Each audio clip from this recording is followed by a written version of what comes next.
దుడుచుకొని రావచ్చు అని చెప్పేసి ఉద్దేశంతో వాళ్ళు వెళ్ళిపోతారు. ఎంత చెప్పినా వినే పరిస్థితిలో లేరు వాళ్ళు.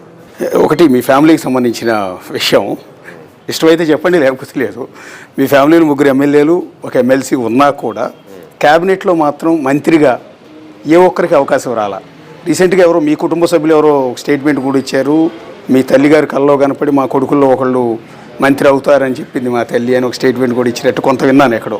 అది అబద్ధం. అది జగన్మోహన్ రెడ్డి గారు ఆదోనికి వచ్చినప్పుడు ఏమడిగినాడంటే 3 సీట్లు ఇవ్వాలని చెప్పినాడు. సీట్లు ఇచ్చినాడు. ఆయన ఒక ఎమ్మెల్సీని చేయాలన్నాడు, ఎమ్మెల్సీని చేసినాడు, మంత్రి కూడా ఇవ్వాలన్నాడు. అది వస్తుంది. మనం ఇప్పుడు జగన్మోహన్ రెడ్డి ఏం ఆలోచనతో పోతాడో దానికి సపోర్ట్గా నిలబడాలి. మనం ఇంపార్టెంట్ మంత్రి కాదు, మనకి మంత్రి అనేది ఇంపార్టెంట్ కాదు. జగన్మోహన్ రెడ్డి గారు ఏ ఆలోచనతో పోతా ఉన్నారో వాళ్ళకి ఆలోచనతో మనం ఉంటాం. ఎందుకంటే బీసీ ఎస్సీ ఎస్టీ మైనార్టీలని రోజు ఒక స్థాయికి తీసుకొస్తామన్నప్పుడు మాకు మంత్రి పదవి కావాలనే పరిస్థితిలో లేము మేము. ఏదైనా జగన్మోహన్ రెడ్డి ముఖ్యమంత్రి ఉంటే చాలు మాకు. ఆయన ద్వారా మాకు డెవలప్మెంట్ కావాలి, ఆదోని డెవలప్మెంట్, మా నియోజకవర్గాల డెవలప్మెంట్ కావాలి. కానీ మంత్రి పదవి తీసుకొని ఏం చేస్తాము? వచ్చిందనుకో తీసుకుంటాము, లేదనుకో బాధపడము. దాంట్లో ఏముంది? కానీ అది ఒక లోటు కదా. అంటే క్యాపబిలిటీ ఉంది కదా, మీకు అర్హత కూడా ఉంది కదా. లోటు అనుకునే పరిస్థితి లేదు.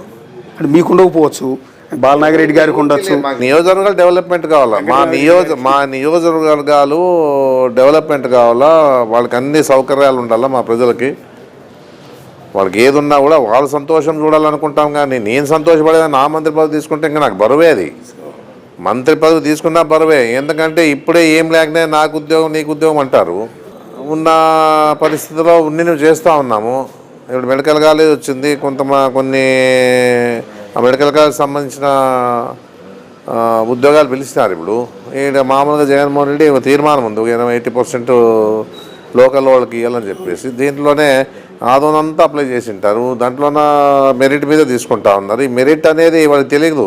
ఎంతసేపు ఎమ్మెల్యే రికమెండ్ చేస్తే అయిపోతుందేమని చెప్పేసి ఆలోచనతో వాళ్ళు ఉంటారు. వాళ్ళ ఆశ, వాళ్ళని అనేక లేదు కదా మన ఆశ. ఇప్పుడు ఎవరు వదులుతావు, ఎవరు నడుస్తావు? మెరిట్ అన్నప్పుడు దాన్ని మనం తీసేసే లేదు కదా. ఆ పరిస్థితుల్లో మనం ఇబ్బంది పడాల్సి వస్తాం. ఇది ఎందుకంటే ప్రజలకు దగ్గరగా ఉంటాం.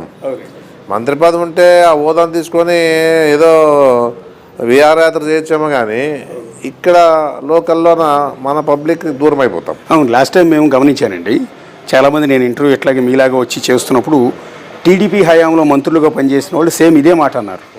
మంత్రిగా లేకముందు ఎమ్మెల్యేగా ఉన్నప్పుడు ప్రజలందరికీ అందుబాటులో ఉన్నాం, నియోజకవర్గంలో ప్రతి ఒక్కళ్ళు వచ్చి నన్ను కలిసేవాళ్ళు. ఎప్పుడైతే మంత్రి అయ్యానో రాష్ట్రం మొత్తం తిరగాల్సి వచ్చేది. అసలు నియోజకవర్గం వదిలేసి రాష్ట్రం మొత్తం పర్యవేక్షించడము, లేకపోతే నా డ్యూటీ అయిపోయింది. సో ఇక్కడ నష్టపోయాను, ఓటర్లు నన్ను చేత్కరించారు, లేకపోతే నన్ను ఓడిపోవాల్సి వచ్చింది అని లాస్ట్ టైం మంత్రులుగా పనిచేసిన వాళ్ళు అన్నమాట. ఇక్కడ అదే మళ్ళీ చెప్పేది, లాస్ట్ టైం ఉండొచ్చు. ఎందుకంటే వాళ్ళ అనుభవంతో వాళ్ళు చెప్పినారు. వాళ్ళ అనుభవం తీసుకొని నేను చెప్తా ఉన్నాను. ఏదున్నా కూడా మనకి పబ్లిక్ అవసరము, డెవలప్మెంట్ అవసరం. మనకి ఎంతసేపన్నా ఏం చేయాలి, ఇది జీవితాంతం గుర్తుపెట్టుకోవాలి. మనం చేసినాక ప్రజలు కానీ నియోజకవర్గంలో ఉండే ప్రతి వాళ్ళు కూడా గుర్తుపెట్టుకోవాలి. ఏదైనా ఫలానా మెడికల్ కాలేజ్ వచ్చింది, అప్పుడు ఎమ్మెల్యే ఉన్నాడు, సాయి ప్రసాద్ రెడ్డి ఉన్నాడు, వచ్చింది. డిగ్రీ కాలేజ్ వచ్చింది, బైపాస్ రోడ్ వచ్చింది. ఇంకా